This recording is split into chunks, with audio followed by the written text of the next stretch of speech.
রন্ধনে সবাইকে স্বাগত। আজ আমি বানাবো চিংড়ি ভাপা। চিংড়ি ভাপা বানানোর জন্য 250 গ্রাম চিংড়ি মাছ, 1 চামচ সাদা সর্ষে, 1 চামচ কালো সর্ষে আর 4টে কাঁচা লঙ্কা নিয়েছি। চিংড়ি মাছগুলো ধুয়ে পরিষ্কার করে নিয়েছি।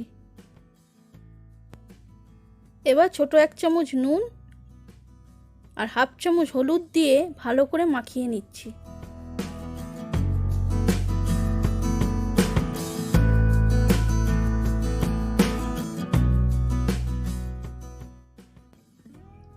লঙ্কাগুলো কেটে নিলাম।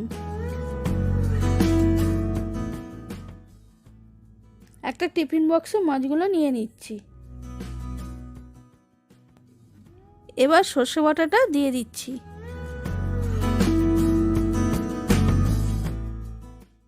কাঁচা লঙ্কা, সামান্য হলুদ গুঁড়ো, একটু নুন, 3 চামচ তেল দিলাম। এবার ভালো করে মিশিয়ে নেব।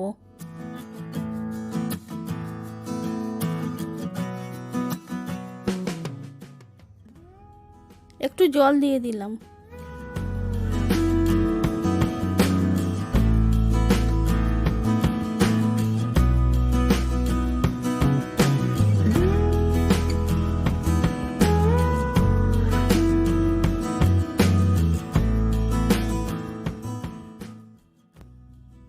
টিফিন বক্সের ঢাকনাটা আটকে দিলাম।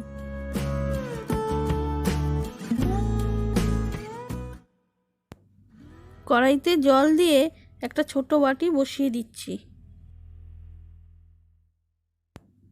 বাটির ওপর টিফিন বক্সটা বসিয়ে দিলাম।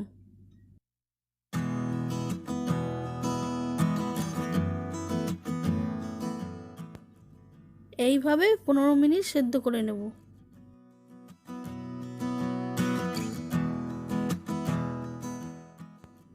চিংড়ি ভাপা তৈরি হয়ে গেছে।